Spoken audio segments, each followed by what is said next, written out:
What's up? Welcome to KWK. And Kevin is back there telling me to take my mask off. You don't always start with the mask on, Kevin, to remind the folk to wear your mask, even if you've been vaccinated, because as you know, some folk are still getting, a very small percentage still get the virus, even though they've been vaccinated, but that's another issue. But still, please stay safe, wash your hands, keep distance, be a good steward of your body and your future, amen. So we're happy to have in the house today.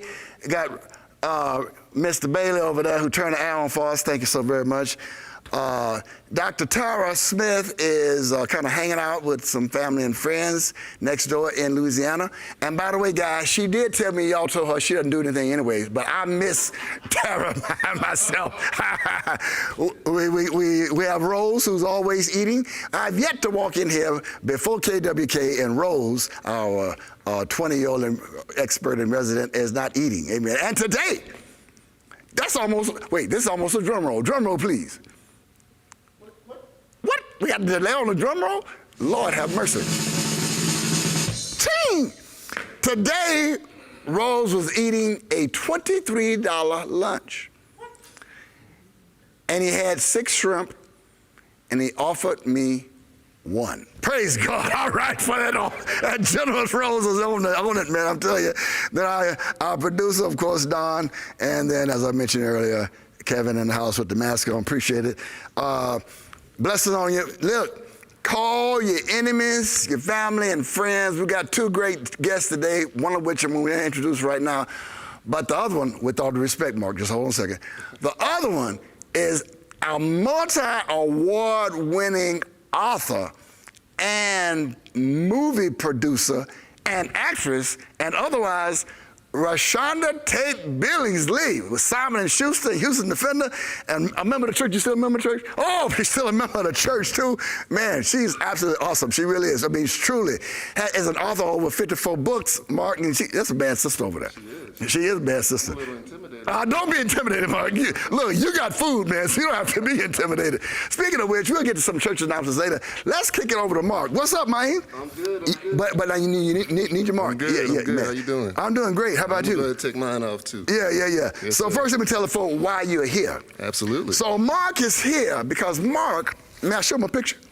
Yeah. Mark Let's go ahead and grab that one. has this great concept, which I'm going to ask him to explain to us. He has put cake, do you call this cake? That's cake, yes, sir. Cake in a jar. Cake in a jar. Now, Mark, it's going to sound like I'm hating, but I'm not. And Mark charges how much? We charge, there are different prices. For 2, you can get them for $19.95. For 4, we got them for $36.95, and it goes up from there. So let me see. Let me do some math. 2 for $19. That would be 1 for $10. Yes. Now, you may be asking, who in the world would pay $10 for cake? When you eat this cake, you understand why. This brother has done a great job in establishing his niche. But the other reason I invited Mark to come and share a word with is because guess where these cakes, which are shipped nationally. Nationally, yes. Right? Yes, Even sir. Hawaii and Alaska. And Alaska. Guess where these bad boys are made? 6,000 Heatherbrook. Shut up. Get out the way. Hey, Amen, right amen. next door at Right next in door. your old sanctuary. That's Mark, right. welcome to KWK, man. Thank you for having me. I'm so excited to be here. Well, it took forever to get you on the show, but it's good you're here. People buying cakes. Amen. Bless the Lord, bless God. So tell me, how long you been a cake baker? Well, I mean, professionally, I've been a cake baker since November of 2019. I've been baking cakes probably for about 20 years now. Wow. Quick story. Yeah. My mom is where I got it from. You know, she used to bake cakes all the time. Yeah. I went home one time and I noticed there weren't any cakes. Uh-oh. So since me and my sister moved out, she stopped baking cakes. Gotcha. So I was like, I got to get my cake fixed. Yeah. So I was like, you know, I looked at her all these years, how she did it. Yeah. So I wondered if I could do it. It turns out I could. So I'm the cake guy now. You are the cake guy, for sure. am, yes, sir. How long you been doing it commercially? Commercially, we started back in November of 2019. Got it. Yeah, and back in July of last year, 2020, is when things just kind of exploded. And So you actually bake the cakes I do. at 6,000 at Heatherbrook 6,000 Heatherbrook. in yes, sir. Moon Hall. In Moon Hall. Somebody email Warren Moon, tell me still using Moon Hall, amen. Absolutely. Awesome. So how long you been over in Moon Hall? We've been in Moon Hall since August of last year. Gotcha. Yes, How's it going? It's been wonderful. It's been wonderful. Yeah. The space has been great for us. We need the space for our expansion. Yeah. I don't have to feel so cramped in my house or There you go. in one of the kitchens I had prior to Moon Hall. So Yeah. it's been a blessing for us. It really has been. Awesome.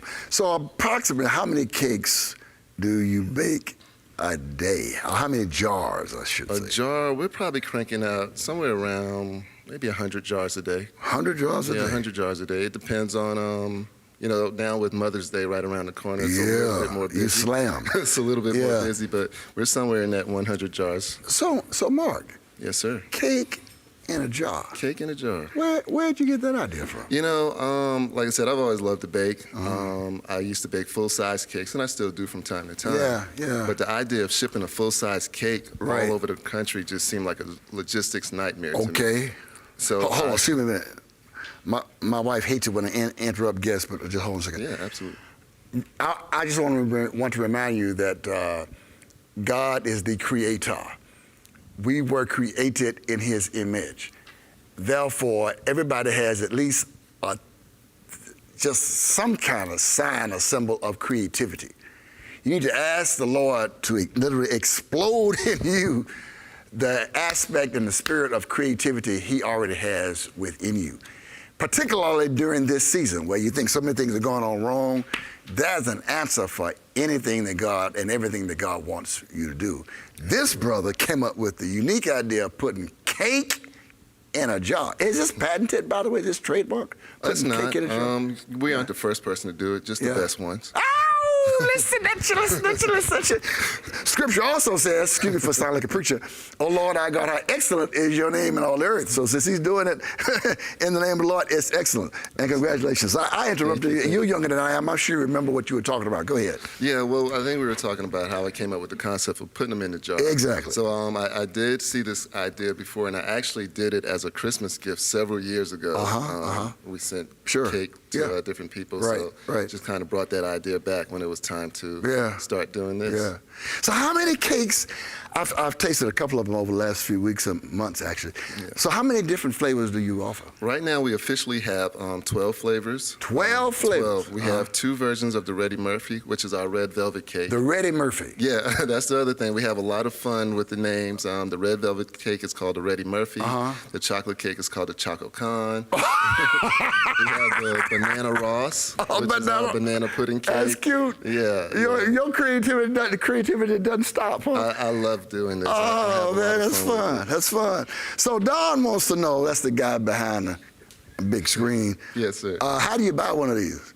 Well, I mean, of course, we are at the farmer's market there in Siena as well. Right. Go ahead and give Sister Johnson a plug. Love Sister Johnson. She's been so awesome. Yeah. But you can also get them online at brotherbakes.com. Say that one more time, please. You can get them online at brotherbakes.com. That's brother with an A, B-R-O-T-H-A, bakes.com. Yeah. Awesome. Yes, and we do have local pickup available, so you can order them online and pick them up at Moon Hall. Oh, you do pick up at Moon Hall, too? We do. Shut up. We certainly up. do. All right. Yes, sir. All right, so now, Mark. Yes, sir. Here's the most important question All right.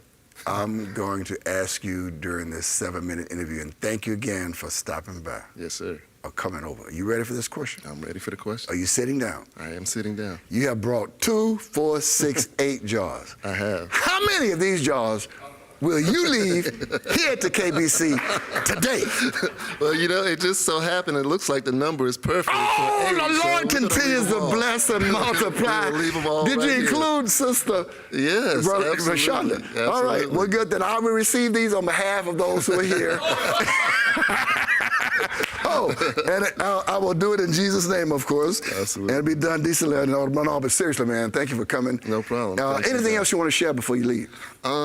Just so thankful. I have to tell people my story real quick. Yeah, go ahead. A lot of people don't know this. Well, I mean, some of you are just meeting me for the first time. We're all meeting you for the first time. But I started off as a truck driver. As a truck driver? I was driving a truck. Life was going well. And I got inspired by a message I heard from Steve Harvey that said if you woke up every morning and you weren't living in your passion, then you know, you have to do something different. There you go. Basically what he told me. Yeah. And that just really stuck with me. Yeah. And that's why I decided to start. And how long ago was that? This was in the start of 2019. Maybe Still 19. February or March. I mean, as soon as you got that idea, you jumped on it. I had to, because Yeah. it was just burning at me. I was like, Yeah. you know, I never woke up saying I can't wait to get into the truck. There were plenty of days. Well, now there are some people. We have some professional truck drivers here at the It's church. It's a who own their wonderful own- profession, yeah, and it's yeah. actually very underrated. Everything we touch every pays day well, comes too. on a truck. Yeah, So yeah. truck driving is very important. Yeah. But it just But wasn't for you. There you It go. just wasn't for me. I Yes, like sir. that. Steve Harvey has some great lines. So He does. blessedly, you're able to wake up in your passion, and if not, you'll get to it quickly Absolutely. and efficiently and profitably, and with purpose. With purpose, that's the main thing. Well, good. Well, thank you, man. Thank you, guys. Anything else you want to share with us? I don't want you to feel like I'm running you off. Oh, no, you're fine. Especially since you dropped this free cake on us. Yeah, well, absolutely. Just let me know what you guys think. Share it if you love it, which you would love it. It's absolutely the best cake you'll ever have. Do y'all want to eat this cake now? Or they're going to be polite and wait till the end of the show? All right, well, good. Okay. That way the pastor can decide what he wants to keep and what he wants to give away. Oh, Thank you so much. Thank you. Appreciate you. All right. God bless you. Appreciate it. All right. Rashonda, come on over. And while you do that, Fallon Paige Davis has joined us. Want to say a little blessing for Rashard. He's not feeling well, Charles Rashard, today. And at the last minute, Fallon has jumped in with her AKA stuff on. Miss Davis is in the house making a little cameo appearance. It's good that Miss Davis chose to come today because she gets a chance to meet Rashonda Tate. Thank you, Mark. Rashonda Tate Billingsley. What's up? Hello. Hey, first of all, let me publicly apologize to you. I had seen your name with the Houston Defender, of course. Somewhere down the line, I saw your name associated with Simon & Schuster. But I had no idea. I Googled you. I mean, my wife gave me a little clue. Then my sister-in-law was in town. She gave me another little cue. And by the way, you are here today because I called Camille and I asked her I said, look, I need somebody to come on the show and talk about the black Oscars, right? We had the Oscars, but let's get the black perspective. And she immediately mentioned your name. I said, yeah, I know her. I've seen her at the church all that. But I had no idea you had authored how many books? 54. 54 books. And how many books turned into movies? So I've had 2 turned into movies and 2 more in the process. 2? I need to hold your microphone up, please. Two turned into movies already and 2 in the process. And the 2 that turned into movie were Let the Church Say Amen. Let the Church Say Amen and The Secret She Kept. And The Secret She Kept. And 2 more. Are you at liberty to tell us what the 2 other movies are? So we're currently working on one called If Only for One Night. If only, we're trying to shoot that. If only for one night. Yeah, okay. Yes, sir. So the other one we're still in the works. I got it. By the way, folks, thank you again for watching. I failed to ask if any of you had any questions for Mark. You can send those questions in right now. I will get those questions to him. We will answer them next week. Meanwhile, I know you're going to have some questions for Rashonda. And to be honest, we may get to your questions. We may not. No, I'm just teasing. We'll make. But before we talk about the Oscars and the movie industry, all that, let's talk about Rashonda. Yes, I am just a Houston girl, an ordinary girl who happens to be doing some extraordinary things. You are doing some extraordinary things. First of all, who named you?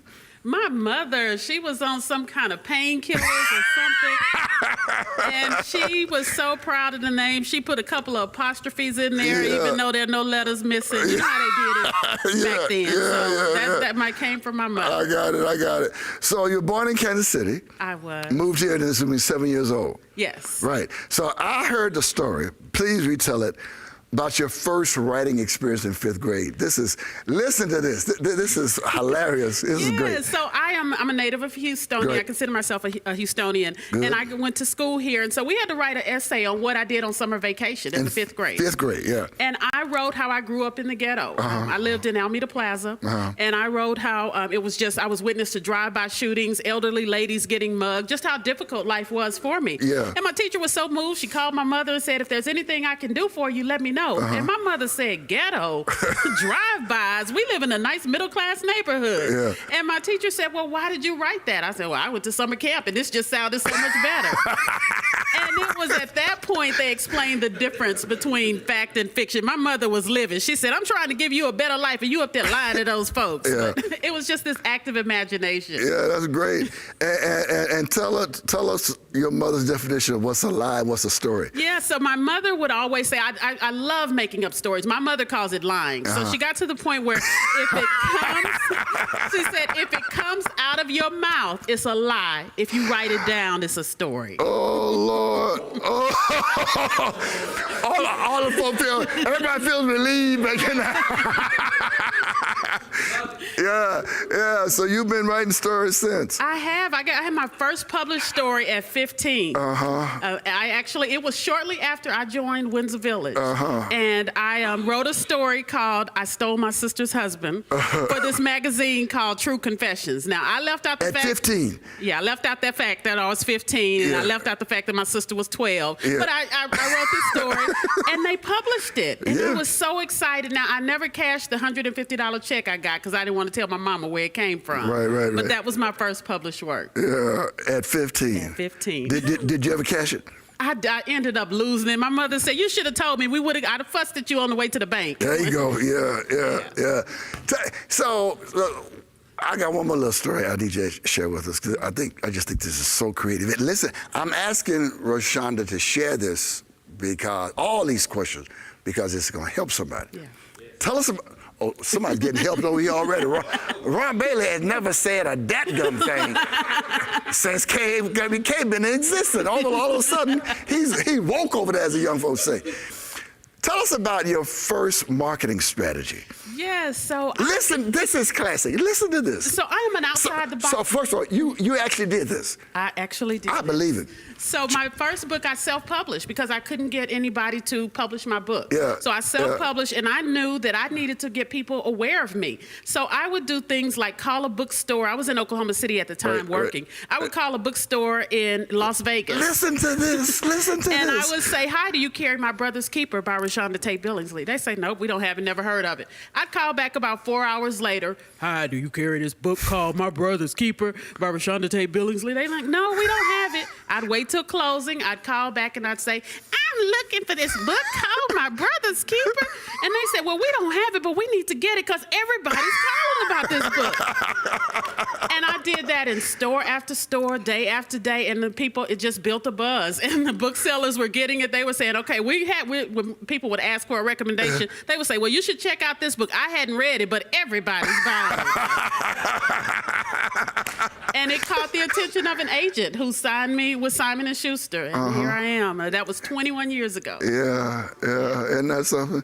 Tell us about your Juanita Bottom story. This is pretty cool. Yeah, so my first, I got my movie deal by being nice. And I know that sounds like a cliche, but I was at a book signing and this lady came up to me. She had on a McDonald's uniform. She said, I'd love to buy a book, but you see where I work. So I bought a copy of it and talked to her and was really nice. She gave it to her sister who worked for a bookstore in Phoenix. Well, one day Juanita Bynum was coming through there and asked for a recommendation. And she said, you should read this book by Rashonda Tate Billingsley because she was so nice to my sister. And Juanita bought it. She emailed me because she loved the book. I didn't answer because I thought it was spam. I was like, yeah, right, Juanita Bynum. And she got What year was this, excuse me? So this was in 2006. Got it. And she got the book. She finally got in touch with me. She said, I love this book and I want your permission to take it to Hollywood. And I said, my permission? Do you want me to drive you? I can come to Atlanta and pick you up. And that's how I got on Hollywood's radar. Wow, and that was 2006. That was 2006. She took it. I signed a 7-film deal with Cole Black Entertainment. 7-film deal? 7-film, and Cole Black ended up making some changes. And then Regina King came on board, and she picked it up and ran with it. So she directed it, and Queen Latifah produced it. T.D. Jakes was executive producer. That was in 2006? So it was in 2008 when they came through, but it didn't make it to the screen until 2012. Right. But now you said a 7-film deal, but it was one book. No, so they were going to do 7. I got you. And so the way it works is they'll option 7. Got and then, they were going to make me the female Tyler Perry, and then all it takes is the person behind, they're making all the rules, end up going somewhere else, and that dies down. So it's coming. It is coming. It is coming. So this is, you big time. All that from some little girl making up stories in the plaza. Indeed, indeed. So I want to ask you two more questions before we go to your books. Did you bring a book? You bought some books. I did. So now, I want to ask this first. What advice or encouragement, really, would you give to folk who are listening, who are striving or struggling to find their lane? As Mark, the brother before you said, you quoted Steve Harvey, a great line, if you don't wake up in your passion every day, try to do that. So along those same lines, somebody knows what the passion is, but they haven't gotten there yet. What Well, there are two things. Two things. Two things for me. Yeah. One, I'm a big prayer. So I'm a former reporter at Fox 26 News here in Houston.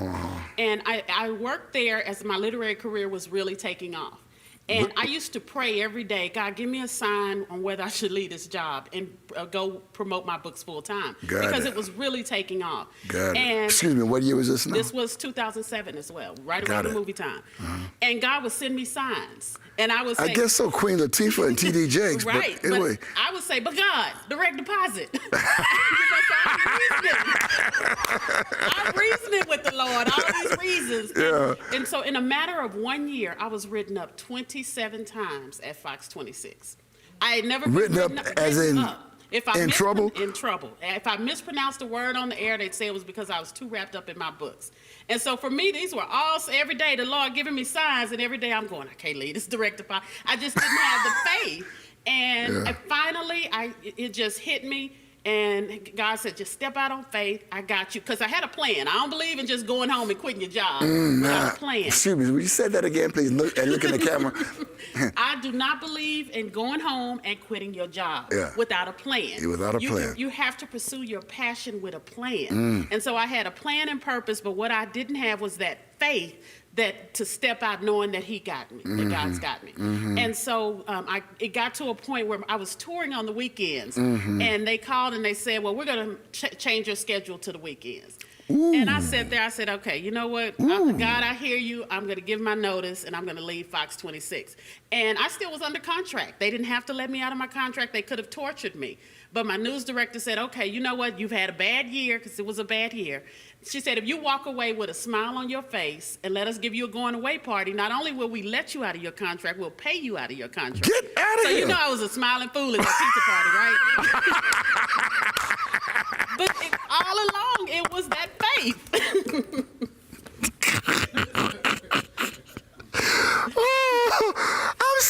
I'm laughing so hard because A, I know it's true, but B, what some folk don't understand is that oftentimes when these execs are smiling and grinning at these going away parties, there's been holy hell or helly hell behind the scenes, but they learn how to fake it and face it in public. Yep.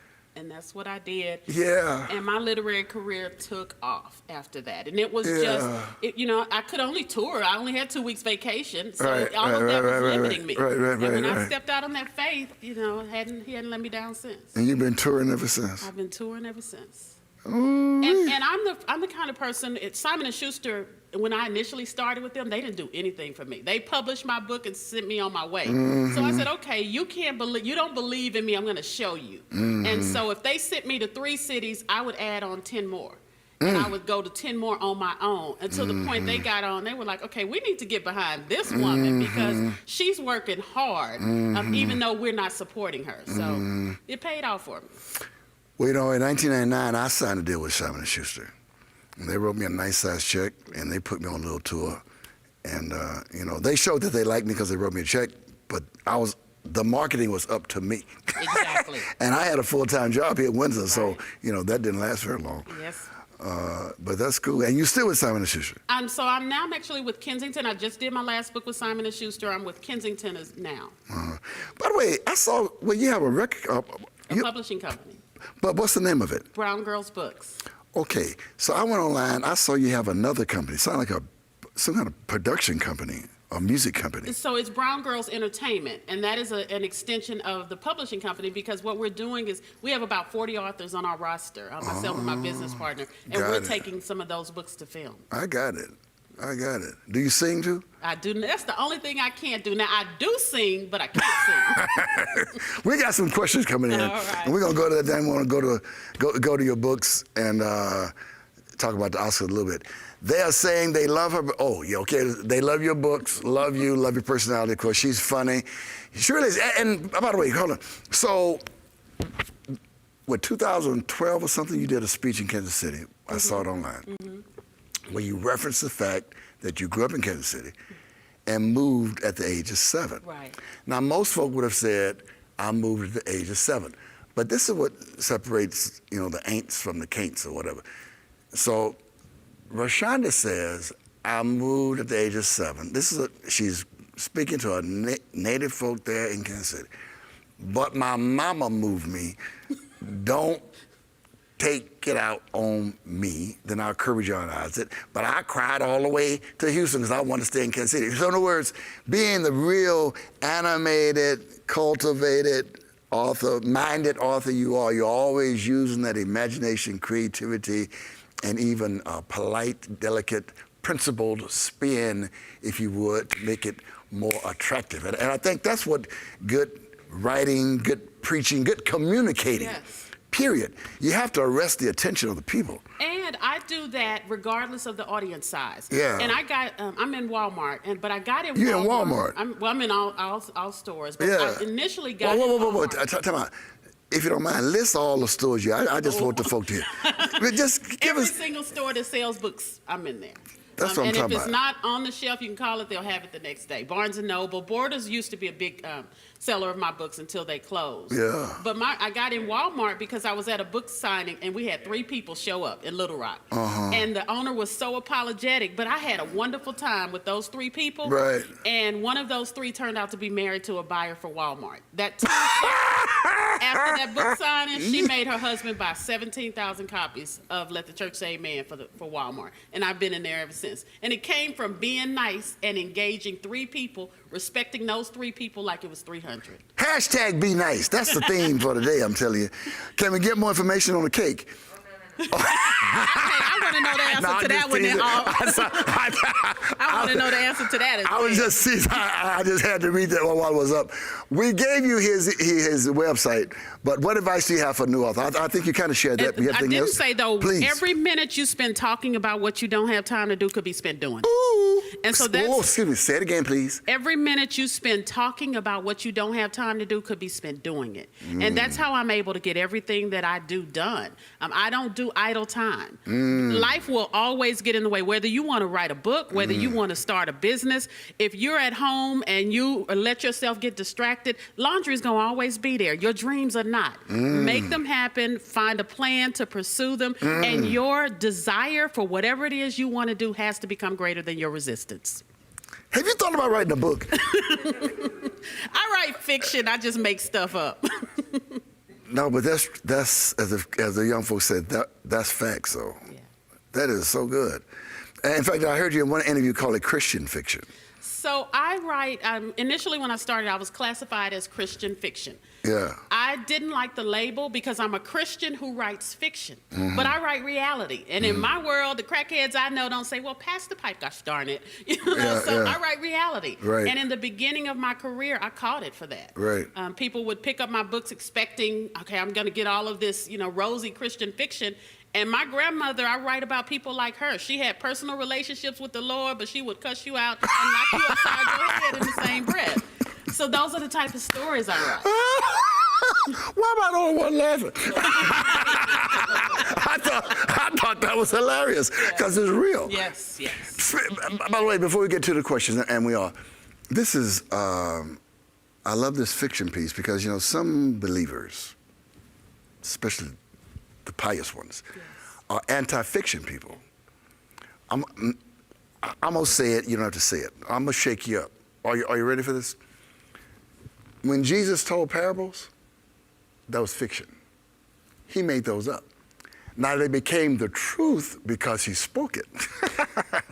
But He made it up. So it's not about did it happen, it's about what does it mean. So I would humbly submit unto you that you're simply continuing in the tradition of Jesus' parables. Yes. Now, of course, you're not God, so when you say it, it doesn't become true, but you following that pattern. Did you realize that? I did not. That is an amazing revelation. And because if it became true, I'd be spouting those Powerball numbers tonight. But it's good to be compared. You're a mess. What if you have projects? Oh, I love this question. What if you have projects but don't have the money to invest in the project? Like publishing yourself and editing. Then you need to find a way to make your dreams happen. If you want to get the new Louis Vuitton purse, you desperately want that, you're going to find a way. You're going to save, you're going to take on some extra projects. You have to look at your gift, the gifts that God gives you, whether that's opening a business, whether that's, starting a daycare, whatever it is. Look at your gifts and make a plan to achieve them. And don't let all the distractions of life get in the way to keep you from achieving them. I just approach everything with a positive mindset. Even when I self-published and I had a garage full of books, I would walk in and I would get nervous and go, wow, how am I going to get people to read these books? And then I came up with the idea to call the bookstores. I'm always thinking, how do I get these books in front of people? And I knew I had a good story. So at the end of the day, you got to have a good product. Right. You can't just, try to manifest all of these great things happening and your stuff is not up to par. I got you. Fallon, aren't you glad you came today on short notice? Has she ever, I presume she would be you, gotten a review that made her not want to write anymore? So it didn't make me not want to write, but all the reviews I got on Let the Church Say Amen and the whole Christian fiction thing bothered me because I would get messages on Amazon reviews, and people would say, well, the writing is good, the book is good, but this is garbage because her characters had sex. Because, Christians don't have sex.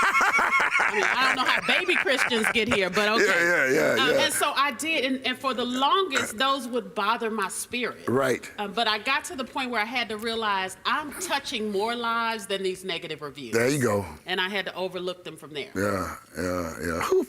Other than the Lord, what human being did the Lord use to put all this wisdom and common sense in you? So Maya Angelou's I Know Why the Cage Birds Sing was the book that lit a fire under me, that made me say, I want to do this, that had me wanting to do it since I was a little girl.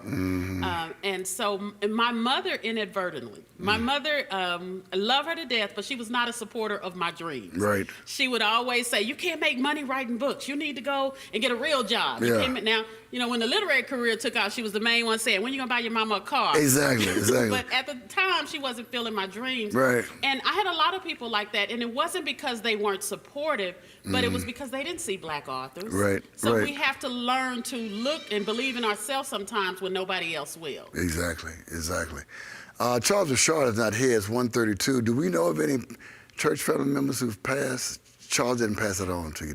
Charles, if you're listening, message Fallon, please. Usually, Regina, at 1:32, at 1:30, we'll announce members of the church who've passed. Unless a serious deviation from our conversation. I just saw my clock. We want to acknowledge that. So while that's coming, we can pull up the next question, maybe. Thank you so much. Hey, I was going to ask that question. Which one of your books is favorite? No. Oh, good.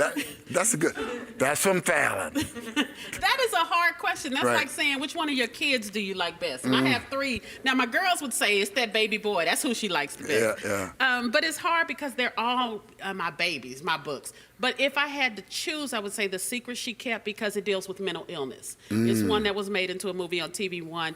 And I'm an advocate of mental illness and destigmatizing shame. And so I deal with that a lot. And the lives that I have touched with that book resonate with me. Yes. In fact, right after the movie aired, I got an email through TV1 from someone who was going to commit suicide and saw the movie, read the book in one sitting, and said it saved her life. Wow. And so you think I'm just making up these stories, but because I research, I use my journalism background, I think that I can still, it's fiction, but I'm touching lives. And so that's why that one will probably be the... So let's stay there for a minute, if you don't mind. Why do you think too many African Americans shun the idea of dealing with mental illness or emotional illness or just shun therapy, period? Because we were raised where we take our problems to God. Mm-hmm. And so, family business stays in the family. Mm-hmm. I'm a workaholic, and I had to, I had to work on that. So I went to therapy for it. Mm-hmm. You would have sworn I told my mother I was becoming a stripper on 610. I mean, she was so embarrassed that I would go to therapy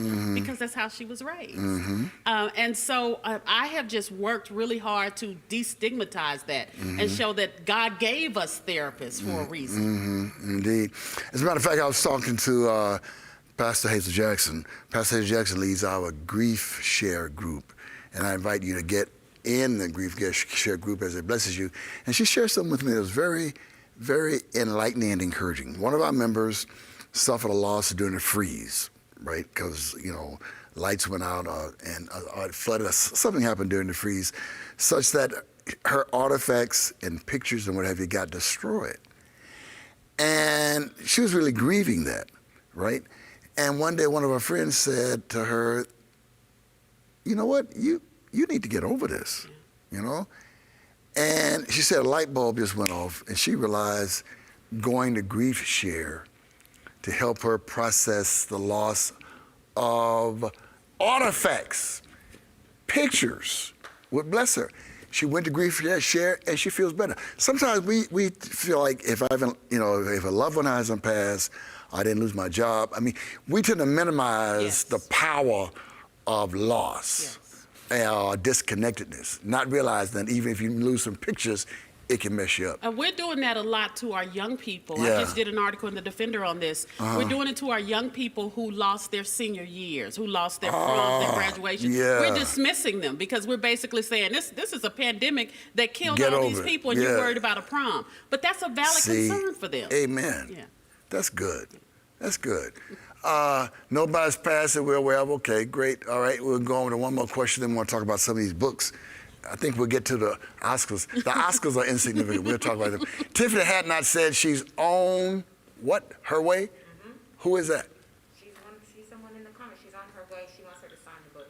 Oh, call security. Call security. Yeah, what high school did you go to? Madison High School. Shut up. Yes. All the Madison graduates are in the comments, right? You went to I Madison? went to Dick Darling and then Madison. You a hood rat for real. For real. For real. Oh, See, man. they say that like it's a bad thing. I'm proud of where I came from. Is that a bad word, hood rat? Everybody start howling. See, now it may be. Oh, now. Oh, now I it's don't not. take it. Oh, you don't kind of, okay. Okay, I was advised not to call you that in public, so we'll wait. I'm from the hood. From the hood, my bad. But the plaza wasn't the hood when I It wasn't the hood. So obviously that has a connotation that I'm not aware of. Is there any opportunity for more authors with brown girls in your, oh Lord, are you open to being a mentor? Look, want me to answer that last part for you? Yes. No, she's not. But the other part of the question. So, yes, Brown Girls is, we don't have open submissions. What we didn't, we underestimated the amount of people that would want to get their books published. We appeared on the Tom Joyner Morning Show, and we got 400 submissions. I bet you did. It I was bet you just did. crazy. And Yeah. so we've narrowed it down, but we still do take new books. We just don't have open submissions. So if anyone's interested, they can email me. But I would do someone a disservice by being their mentor. Right. Because of my schedule. I'm just so busy. Now, I'm all for giving people advice on, platforms I can, but I wouldn't take on people individually for that reason. But I love the fact that you had the nerve to ask that. Yes, absolutely. That's good. That's good. Always ask. We have not because we asked that. So, do you know of any people who are doing some mentoring in the literary world, So I don't. or even companies? I don't, simply because of the time frame. yeah. But what happens is people are finding like-minded groups. Right. And then those There you people go. end up bringing in people like me and bringing in other authors to give them advice. And I think that's probably the best way, rather than trying to get Yeah. individuals. You know what we don't have here? We don't have a book club. Yeah. I don't know if we've ever had a book club. So let's have a book club. Let's have a book club. Let's start a book club. D, we want to start a book club. I travel all over the country. I doing call D. personal Wait, I books. call D's name. D's eyes got the biggest big as that microphone. How long? That's another good question. On average, how long?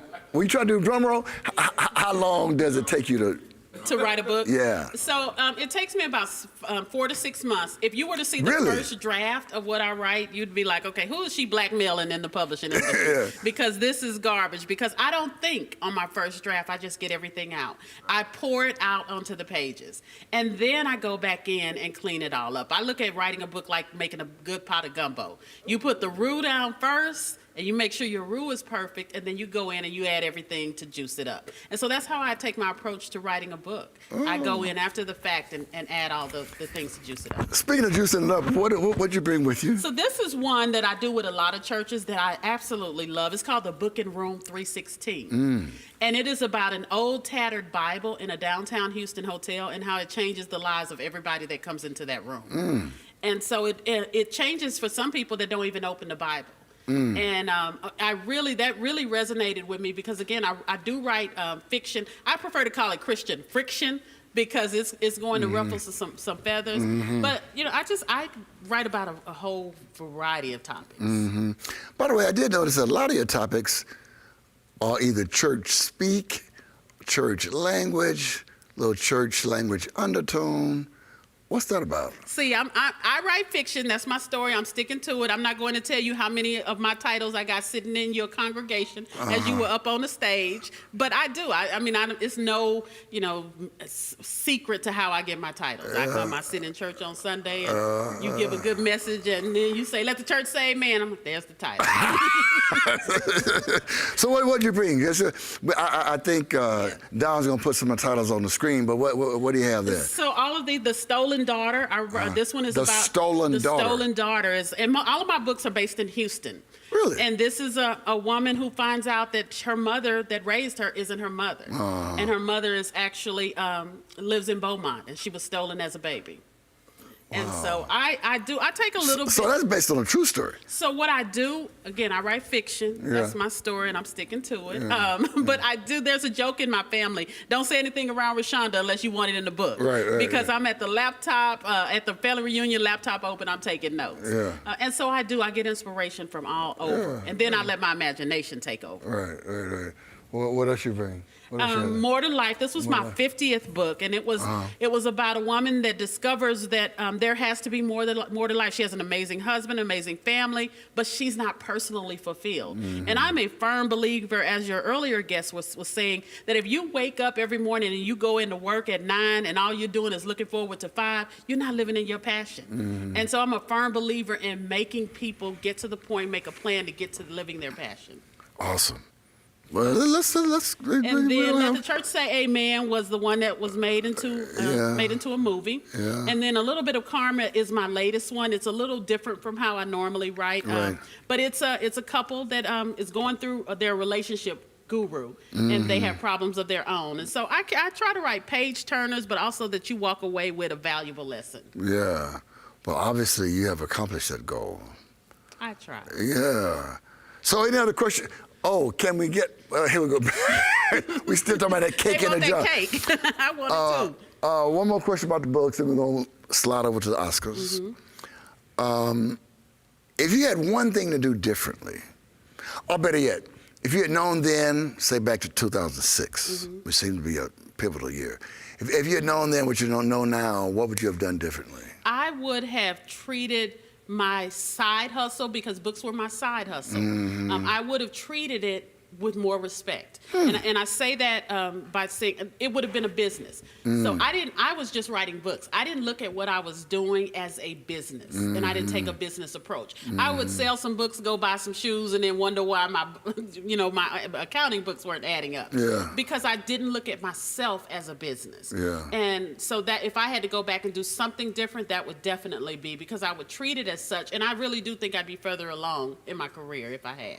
Well, I think you're sufficiently far along now, and we're very proud of you. Thank you. Thank you. Yeah. I remember a teacher at Madison told me, I'm in the 10th grade, what do you want to do when you graduate? And I said, I want to be an author, an anchor, and an actress. And she said, well, you can't do all of those things. This isn't kindergarten. Yeah. You have to choose one. And I wish I could find that teacher, because I would say, how you like me now? She might be listening. She might be listening. Yeah. Are there any, one more question before we go to Oscars. Are there any topics you will not write about?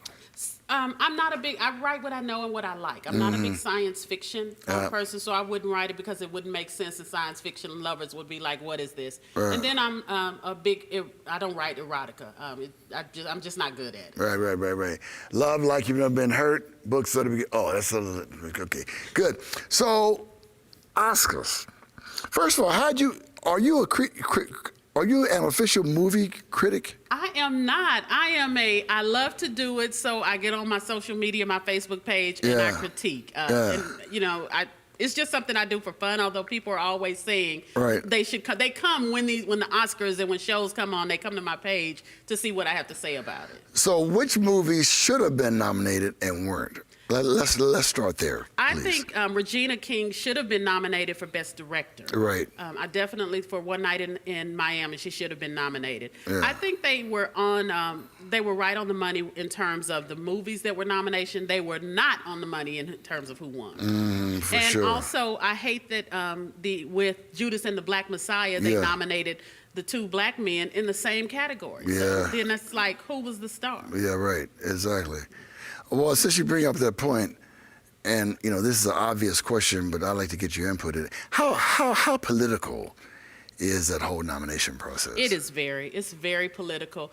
Even down to the order. They shifted the order of the awards around. They moved Best Actor to the last segment to make everybody stay tuned in, and knowing that they were going to give it to Anthony Hopkins. So people feel like they used America's love of Chadwick to keep us tuned in, and it went to a man that wasn't even there, didn't even give a speech. How could they not give Chadwick?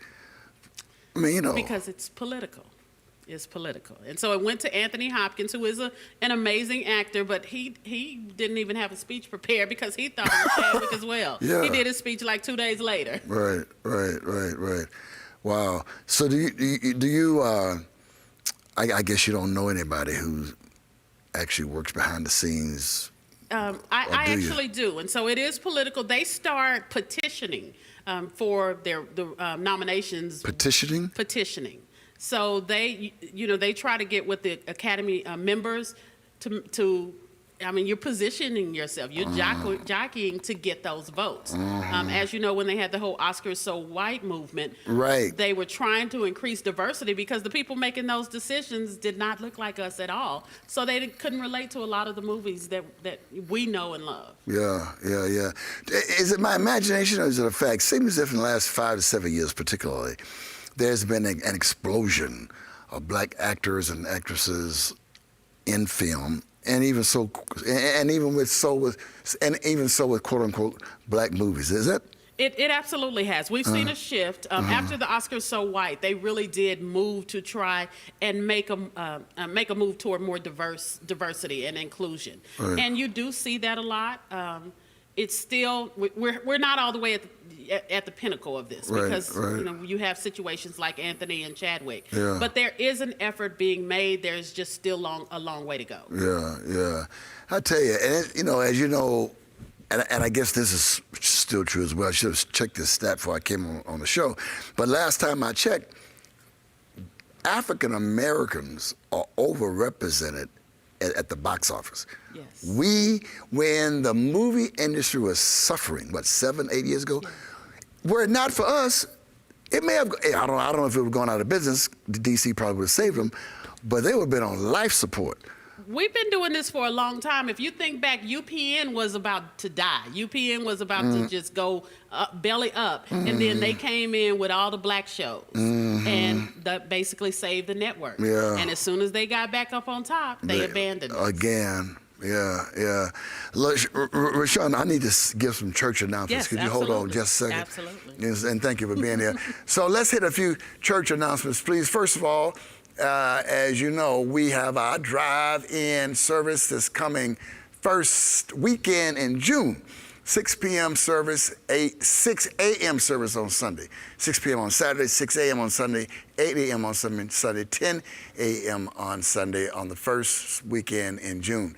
And of course, Mother's Day is coming, but the second weekend in May. And it's amazing. You should write a book about this, though the women won't buy it. why folks celebrate Mother's Day and forget about Father's Day. Father's Day is in June. That's the month that follows May. And so there's Mother's Day in May, Father's Day in June. Yay for that. And I'm sure Sister Leona Ellis wants you to go to the website and click on the children's ministry. They always have something going on with the children's ministry for sure. Pentecost is coming. We celebrate it because Jesus did, and it's in the Bible. And we have a special preacher, special guest speaker, I should say, on Pentecost Sunday. And then at 7 o'clock on Pentecost Sunday evening is Pastor Isaac Petrie, who's going to be off the chain in Jesus' name, and it's going to be great. And if there are any other announcements I need to make, then I'm sure Rose or somebody will put them on the screen, and we'll keep it moving. Huh? So, have you gotten that? You still working on getting that co-starring role with Denzel Washington? I'm working on it. Denzel, Michael Ealy, I'm not picky. Yeah. So yeah, I did. I was in both of my movies. Yeah. I started, okay, maybe I didn't star. I only had 6 lines. Well, maybe 4 of them got cut, but the 2 that made it, I killed those lines. I love being in it. It was funny because the first time we let the church say, man, I delivered my lines. Regina King came over and said, cut. I said, wait, that wasn't Angela Bassett? She said, girl, that wasn't Angela's cousin. Because, I was a newscaster. Yeah. And so I delivered my line like I was delivering the 5 o'clock news. Yeah, so after, a few 10, 12 more takes, I finally got it right. 10, 12 for real? It was actually like 6. Yeah. Yeah. That's a painstaking process, isn't it? The whole process but I was blessed to be on set the entire time we filmed and have these actors come up to me and say, am I doing your characters justice? So that was an amazing feeling. Yeah. And my daughter visited me. She was 12 at the time, and I had a small, tiny trailer. Yeah. And she talked about my trailer. She was like, you had the smallest trailer on set. I said, but I have a trailer. Get out. Go wait outside. But yeah, it's a phenomenal film. Yeah.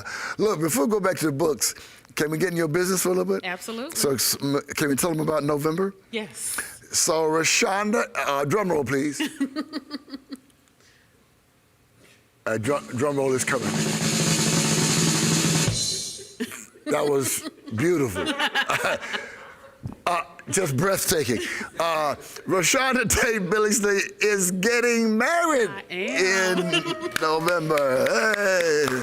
I am. So let me mess with you a little bit. So right now, your marketing name, we'll call it, is Rashonda Tate Billingsley. Yes. Billingsley. That's like 6,000 syllables. Right. So after you get married, what's your name going to be? Well, since I have 54 books. I know that's right. It will still be professionally. And I'm marrying a man that's secure in himself. Yes, And he has to told be. me I can keep my little funky name. He's very supportive of me and my career, but I will be Kirbyjon outside of writing. Say it one more time. Kirbyjon. Kirbyjon. Yes. Got it. All right. Yes, All very, right. very, very, very happy. Because it's, again, I don't mind telling people I'm over 50. So to be able to know a joy of that you thought wouldn't happen again, and to not be bitter. My ex-husband and I, my children's father, we have a great relationship, and I am going to spend the rest of my life happy. So. Well, good for you. I believe that. So one more in your business kind of question. Obviously, you're very busy. Yes. Obviously, you've not been busy enough to. You've been able to take time to cultivate, better word, a relationship to the point where you're going to get married. So going forward, right, how do you plan to balance, or better yet, juggle all these balls you have going on? Say a word about living a balanced life. Because you really do have to, as a workaholic and a former workaholic in progress, I'm always working in that. I have to realize that when I'm on my dying bed, these will do nothing for me. Say it. When I am, I can't move, I'm, 90, 100 years old, these will do nothing for me. This is my legacy, but what I'm establishing in my personal relationship is my living. Say it again. Say it again. My Say it books again. are my legacy, Yeah. my relationship, my family, Yeah. my fiance, who might be my husband. That's my living. Yeah. And living has to be prioritized over legacy. Yes. Yeah. Absolutely. My daughters, my family in general keep me grounded. I won an NAACP Image Award, and when I was on the red carpet, my daughter kept blowing up my phone. Yeah. And I finally called her back, panicked, because I was in LA, she's here in Houston. And I said, well, what's going on? She said, I need a poster board for class on Monday. I'm on the red carpet. And she said, okay, but I still need a poster board. Yeah, I love that. And so it reminds me, at the end of the day, that's what really matters. Yeah, that is what really matters. That's great. That's great. That's great. Let's go back and do a few questions so I don't they don't blow up my email. Are you thinking about writing a book based it may be a horror story. Based on this interview, that's a cute question. Are you thinking about writing a book based? No, but go ahead. Right, no. But what I do is, like I said, you give inspiration, but regular people do. I work a lot in Starbucks, used to before the pandemic, and you do it? I write in really? Starbucks. In Starbucks? Oh yes, Starbucks and Panera Bread, where I created so many stories. Really? And people have no idea. They came in for their morning latte, and they were the inspiration for a serial killer in my book. Would have been nice if it had been something wholesome, positive, a serial killer. So you literally listen to conversations while you're sitting there. I do. I listen, and my mind takes over. I was on a flight last week, or a couple of weeks ago, and this couple behind me, she cried the whole time. He didn't say anything. The only thing he said was, "You knew the rules." Ooh. And when we landed here in Houston, they went their separate ways. So now I have created a whole story for them. I don't know anything about them, but they had sparked a nugget, and I've just created. So that wasn't a father-daughter. That was a. Well, my story won't be. You knew the rules and cried the whole time. Right. Oh Lord, oh Lord. So I dare say then, if you were to do some work at a bar, you would really. You'd be New York Times bestseller 5 times a year. Pulling it all in, but I get a lot of inspiration all over. I'm in a sorority. People come and they'll tell me stuff. Now, if you tell me, don't put this in a book, and you really mean it like multiple times, then I might not use it. But otherwise, it's fair game. Well, wait a minute. If they say it and you put it in a book and it's anonymous, what's wrong with that? Well, that's what I said. That's what I tell them. Won't nobody know it's you unless you tell them it's you. Yeah. And you don't pay for the ideas. Oh, no, I don't.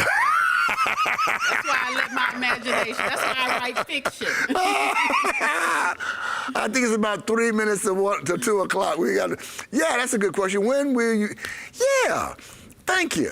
When's your next book signing? Or better yet, we'd love to host you right here in the Connection Center. I would to sign some absolutely books. love that. Yeah. I haven't been touring because of the pandemic. Right. I don't have anything scheduled until July. I'm finally going to do my first in public in Atlanta. Right. And I would absolutely love to do something. You can do something in public here. Yes, would love that. We'll find out when they're going. Don, when they going to open the KBC? What? Do a drive-through book signing. I beg pardon? A drive-through book signing. A drive. You do drive-through books? I've never book done signing? one, but hey, that's an outside the box thinking. So. That's a good. Who thought of that? Kevin Broussard. Yeah. Who thought of that? Kevin Broussard.